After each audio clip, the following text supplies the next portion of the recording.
네, 안녕하세요. 오늘도 저희 영화계를 들어주신 여러분들께 감사를 드립니다. 오늘도 제 왼편에 있는 명주, 예, 안녕하세요. 명주입니다. 네, 그리고 오른편에 있는 스미스, 예, 안녕하세요. 그리고 저 허효식입니다. 자, 오늘 저희 영화계에서 2016년 처음 다룰 영화, 바로 나의 마음은 지지 않았다라는 영화입니다. 위안부 할머니 중에 유일하게 일본에 계신 송신자 할머니의 일본을 상대로 10년 동안 재판을 다룬 다큐멘터리 영화입니다. 왜 이 영화를 고르게 되었냐면 최근에 일본 위안부 문제에 대한 합의 때문에 위안부 관련해서 영화를 다뤄야겠다, 또 위안부 문제에 대해서 얘기를 좀 해봐야겠다라는 생각이 들어서 우리끼리 즐겁고 하하호호 웃는 영화만을 고를 수 없겠다라는 생각이 들어서 이 영화를 고르게 되었습니다. 나의 마음은 지지 않았다라는 영화에 대해서 잠깐 설명을 드리면 일단 한국과 일본에서 공동 제작을 했습니다. 그리고 인디스토리에서 배급을 했습니다. 인디스토리는 힘내요 병원시, 해화동, 송환 등등 독립영화 위주로 배급하고 제작을 했던 회사이고요. 2008년도 전국국제영화제에서 특별 언급상을 수상한 바가 있습니다. 감독은 안혜룡 감독인데 최근에 다이빙벨로 유명한 안혜룡 감독이 맡았습니다. 영화를 잠깐 소개시켜 드리자면 96년도에 위안부 관련 도쿄 집회가 있었는데 그때 안혜룡 감독이 그때 집회를 통해서 이 할머니랑 이 일에 대해서 알게 되었고 본격적으로 인터뷰를 하고 매체로 만들려고 시도를 했었는데 본인이 많이 꺼리셨다고 하시더라고, 송신도 할머니가. 그러다가 이제 마음이 열리고 영화에서 보듯이 그러면서 2005년도가 돼서 본격적으로 논의가 시작된 후에 송신도 할머니도 영화로 되든 어떤 매체가 되든 어떤 방식으로든 이 사실을 알리고 싶다는 마음이 있으셔서 90년도 초부터 2000년도 초까지 일어났던 사건들을 영화로 만들게 되었습니다. 2007년도에. 네. 감독은 이 영화를 작정하고 만들었다라고 이야기하기보다는 10년 동안 양신자 씨라고 하시는 분이 이 사건을 진행하면서 찍었던 비디오 테이프들이나 카세트 테이프들을 정리하는 식으로 영화를 만들었습니다. 2009년도 당시에 독립영화관을 통해서 개봉을 했었는데 최근에는 2015년도 작년이죠. 3월 19일 울주 도서관에서 꼭 개봉이라기보다 그냥 상영이라고 봐야겠죠. 네, 재개봉한 거예요. 그 네. 개념이요. 네. 그런 영화입니다. 두 분 다 이 영화를 일단 보셨을 텐데 어떻게 생각하고 보셨는지. 기록 영화라는 게 물론 사실적인 거를 다루고 특히나 위안부 같은 거를 건드렸을 때 네. 침울하게만 가고 정적으로만 가는 분위기에서 이 할머니의 순수한 태도에 따라서 저는 이 다큐멘터리가 그래도 어느 정도는 유쾌하게 가지 않았나 싶지 않았나라는 생각이 좀 들어요. 너무 딱딱한 것도 그렇고 우리가 지켜보는 입장에서 저분은 저렇게도 풀어나가려고 노력을 하셨구나라는 그런 게 저는 보기 좋았다고 봐요. 그리고 사람들한테 한 번쯤은 역사적인 의식이라든가 그런 거를 기억해 주십사 하는 부분에 있어서는 추천을 해드릴 만한 영화라고 할 수 있죠. 네. 최근 이 할머니는 2011년에 일본의 대지진이 일어난 후에 건강이 많이 악화되셔서 일본군 위안부 문제 해결 전국 행동이라고 하는 단체가 있더라고. 거기에 공동대표 양진자 씨가 돌보고 계신 상태라고 하고, 광복 70주년으로 기념해서 대전시에서 송신자 할머니를 찾아가고 소녀상 세웠던 관련 자료들을 보여드리면서 지금 이러한 진전이 있다 뭐 이런 식으로 알려드리기도 했다고 하더라고요. 이번 연도에도 광복절 기념해가지고 또 한 번 오시긴 오셨더라고요. 네, 맞아요. 이제 90살이 훌쩍 넘어버리신 또 나이시니까 많이 힘들어 하시는 게 눈이 좀 보이더라고. 일단 위안부 관련 영화들이 사실 유명한 게 그렇게 많진 않아요. 대중들한테 알려질 수 있는 분야의 영화가 좀 아닌 게 투자가 많이 없으니까 아쉽더라고요. 위안부 관련 영화들을 잠깐 이야기를 해드리자면 1995년 변영주 감독의 낮은 목소리를 시작으로 우리가 지금 말씀드린 나의 마음은 지지 않았다, 소리곱새 2014년도에, 최근에 극장에 걸리려고 노력을 했었던 조정래 감독의 귀향이 있었고, 마지막 위안부 정도가 좀 유명한 것 같고요. 귀향이나 마지막 위안부, 마지막 눈물 같은 영화는 시사회만 진행되고 극장에는 거의 걸리지 못하는 형편입니다.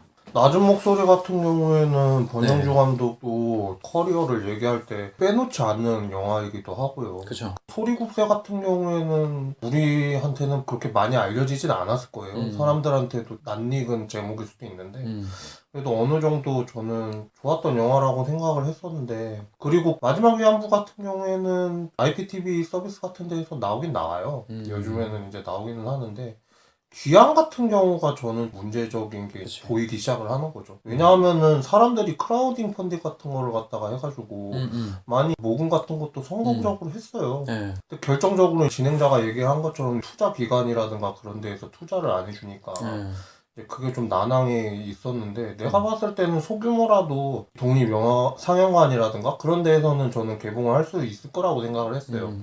근데 그것조차도 안 된 거를 보면은 제가 봤을 때는 위에서 뭔가 규제가 내려오지 않는 이상은 그런 거에 대해서 탄압을 하고 그렇게 해서 개봉을 못하지 않았을까라는 생각이 좀 들어요. 그러니까 사실 2013년도, 14년도 저번 시간에도 말했지만 부러진 화살을 계기로 현실 고발적인 얘기, 뭐 역사를 돌아보는 류의 영화들이 굉장히 많았는데 그거에 편승해서 위안부 문제도 한 번쯤 영화로 제대로 나올 법하지 않나라는 생각을 했었는데 많이 아쉬운 것 같아요. 위안부 문제만 특히 이렇게 영화화 제대로 되지 못해서 나왔다는 게. 그리고 감독님도 네. 재작년에 다이빙벨 네. 나왔을 때 그것 때문에 부산영화제랑 말이 많아지고 그렇게 됐잖아요. 아니 왜 너무 편향되게 영화를 만들어가지고 정치적 개입을 부르느냐 뭐 이런 식으로 얘기를 했는데 다양하게 의견을 내놓는 거는 저는 괜찮다고 봐요. 그런데 뭐 윤리적이라든가 그런 게 들어간다면 어느 정도 문제가 될 수는 있겠는데, 근데 저는 딱 봤는데 뭐 정치적 개입이라든가 뭐 그런 것도 없었어요. 그냥 기록물이지.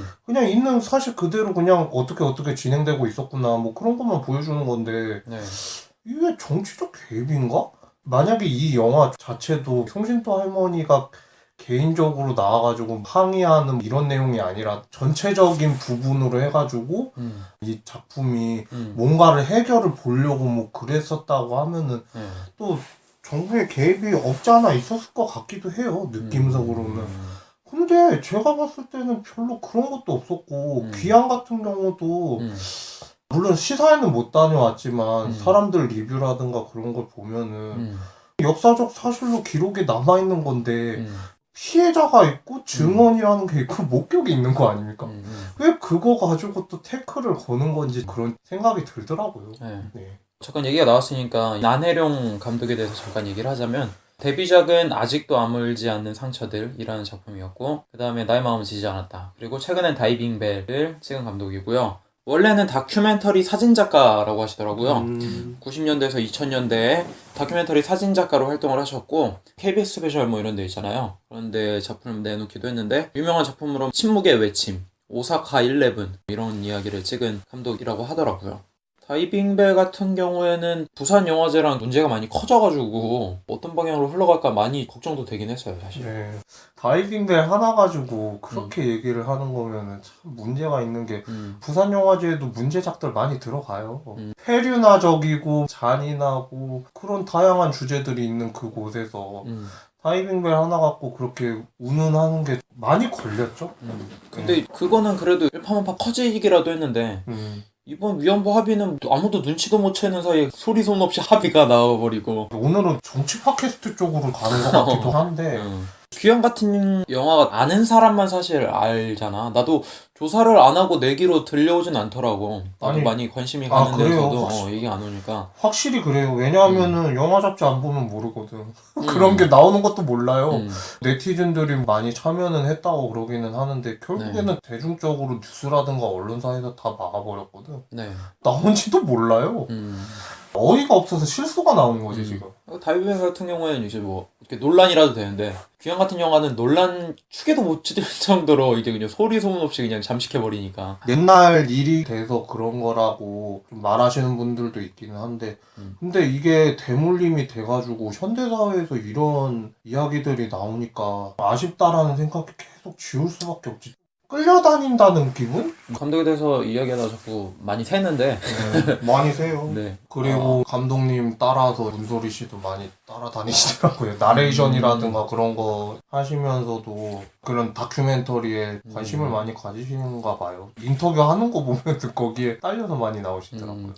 출연진을 얘기하면 당연히 송신대 할머니가 나오시고 네. 각본가, 제작과 촬영을 맡으신 양징자 네. 씨 대표님이라고 해야 되나? 네, 하여튼. 대표님이라고 봐요. 거의. 또 문소리 씨가 나레이션을 하셨어요. 네. 본격적으로 내용을 얘기를 좀 하고 네. 어떻게 이게 잘못된 건지 그런 거에 대해서 얘기를 좀 하는 게 좋을 것 같습니다. 일단 나의 마음은 지지 않았다. 이 다큐멘터리 영화의 내용을 잠깐 설명해 드리겠습니다. 1992년 1월 위안부 문제에 일본군의 관여를 입증해주는 정부의 문서가 발견됩니다. 같은 시기에 일본에서 일본군 위안부에 관한 정보를 모으기 위해서 일본의 4개의 시민단체는 공동으로 위안부 110번이라는 한라인을 개설하게 됩니다. 이때 110번 한라인으로 익명의 제보자로 전화가 오게 됩니다. 미야자키 현에 한 위안부 피해자가 있다는 정보가 입수가 되고 그것을 계기로 송신도 할머니와 4개의 시민단체의 만남이 시작되게 됩니다. 일본에 거주하는 일본군 위안부 할머니들 중에 커밍아웃한 유일한 생존자인 송신도 할머니가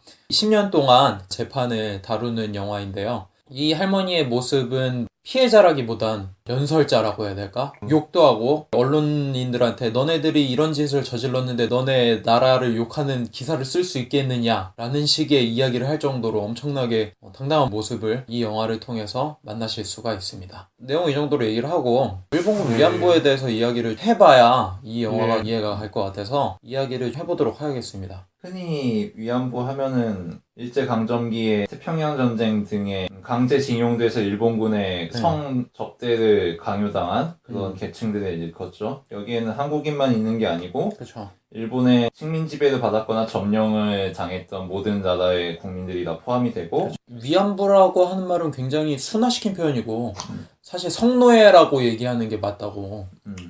영어로는 컴포트 우먼이라고 나오죠.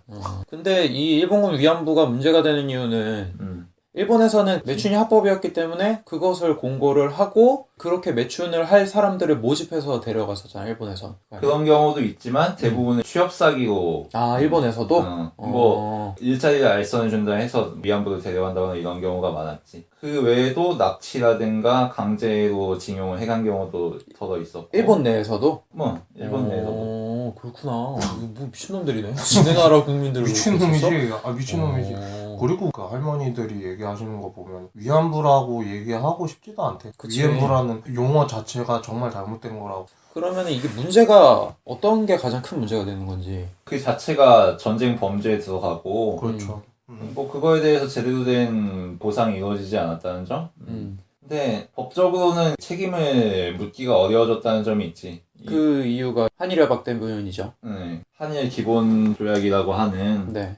한일 협약이라고 보통 불리우는 그것에서 일제강점기에 대한 일본의 배상과 보상 책임이 모두 종료가 되는 걸로 결정이 났거든요. 네, 그렇죠. 배상과 보상의 차이는 뭐 다들 아시는 분은 아시겠지만 네. 배상은 법에 접촉되는 그러니까 불법 행위로 인한 피해에 대한 것을 배상하는 것이고 보상은 합법적인 행위로 인해서 피해가 발생했을 때 그것을 보상해주는 것이고 근데 한일 기본 조약에서는 박정희 정부가 일본과 협상을 하면서 모든 청구권과 관련된 보상과 배상 책임을 종료하는 것으로 인정했기 때문에 사실 법적으로는 일본이 더 이상 이 문제에 대해서 책임을 져줄 이유가 없죠. 그렇죠. 그래서 일본에서는 그런 시각도 많다고 해요. 이미 다 끝내기로 한 문제 아니냐. 쟤네는 왜 이제 와서 이야기가 달라지냐. 뭐 이런 식으로 얘기한다고 하죠. 그렇죠. 여기서 가장 큰 문제가 되는 것은 박정희 정부가 받았던 보상금이 피해를 받은 개개인들한테 제대로 지급하지 않았다는 것이 큰 문제가 되는 거죠. 그치.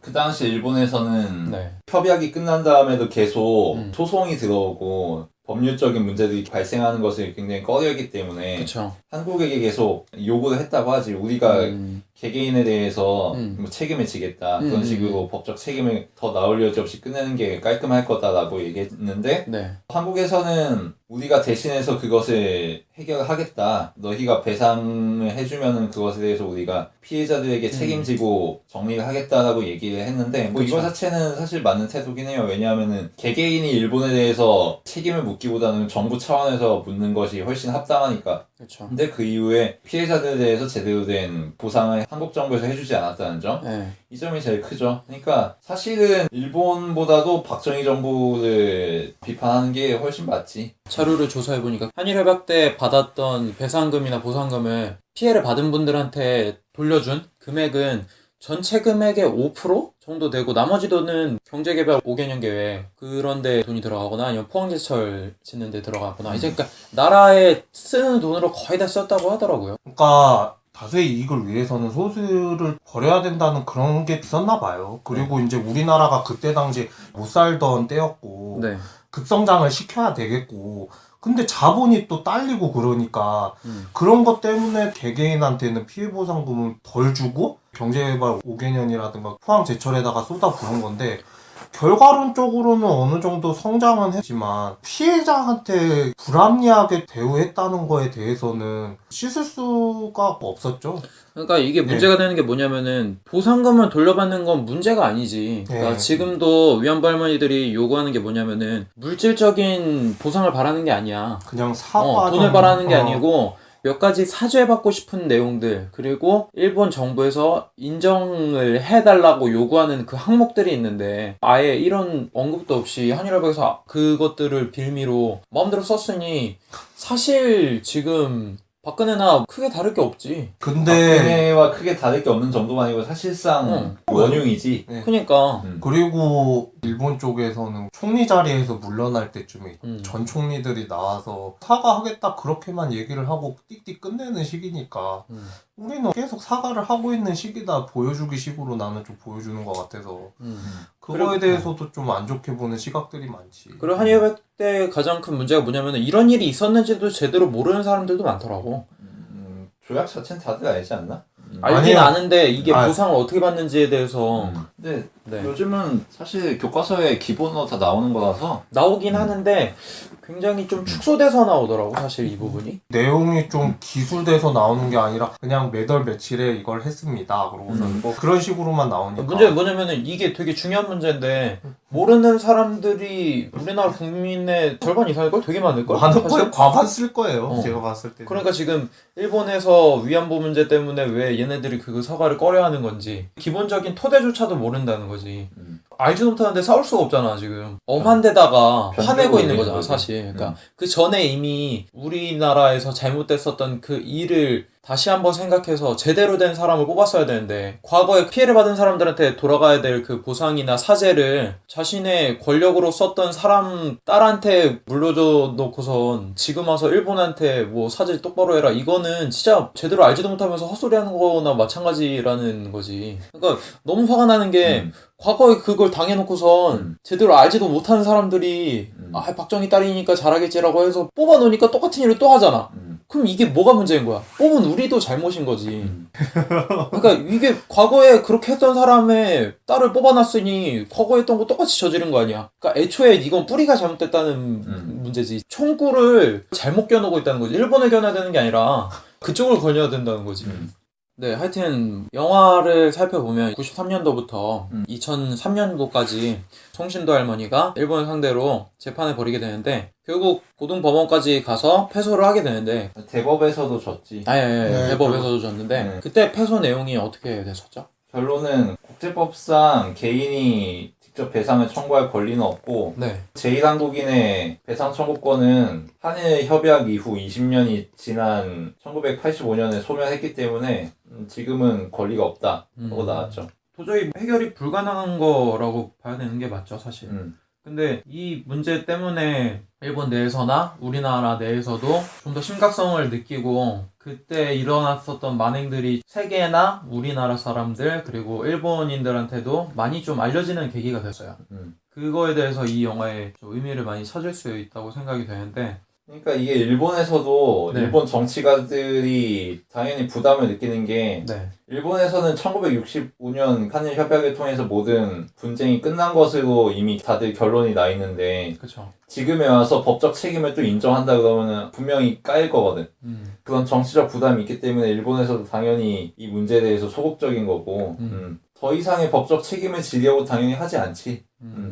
그래서 그때 당시에 나도 초등학교 때였는데 기억이 많이 나요. 막 종로 일대에서나 광화문 일대에서 송신도 할머니가 오셔가지고 시위하는 게 뉴스에서도 많이 나왔고, 그 위안부 관련돼서 많은 단체나 위안부 할머니들도 직접 나와서 시위를 했던 모습들이 초등학교 때 굉장히 기억이 많이 남았어요. 두 명은 혹시 수요 집회 네, 한번 봤었나? 네, 그쵸. 제가 직접 가서 몇 번 보기는 했지만 보면서 그냥 아무 말도 못 하겠더라고. 할머니들 얘기하는 거라든가 그런 거는 경청할 수밖에 없더라고. 그냥 아무 생각도 안 들고 그거에 대해서 직접 얘기를 들었어? 마이크 잡고 이야기를 하잖아. 누구 대표자 얘기하고 그러면서 그게 수요 집회가 만약에 뭐 몸싸움이 일어난다 그러면은 저거는 저렇게 하면 안 되지 그렇게 얘기를 하겠는데 그냥 제자리에서만 얘기를 하는 거야. 그냥 아무 그런 것도 없이 그냥 목소리만 높이는 것 뿐이지 뭐 폭력 시위라든가 그런 것도 아니거든. 네. 그냥 그러고서는 내세우는 말들이 나는 틀린 게 하나도 없다고 봐. 그 사람들의 입장에서는 또 그분들이 얘기하는 거가 구구절절한 게 참 마음에 와닿는 게 많더라고. 찾아다니면서 위안부 문제에 대한 다큐멘터리를 본 건 아니지만 보게 되면은 그 사람들을 떠올리곤 하지. 이 정도에서 끊고 2부에서는 본격적으로 이번에 합의된 내용이랑 이게 어떤 게 문제고 위안부 할머니들이 어떤 마음을 갖고 있는지에 대해서, 영화에 대해서 본격적으로 좋은 점과 나쁜 점, 기타 등등 이야기를 좀 더 2부에서 말씀드리도록 하겠습니다.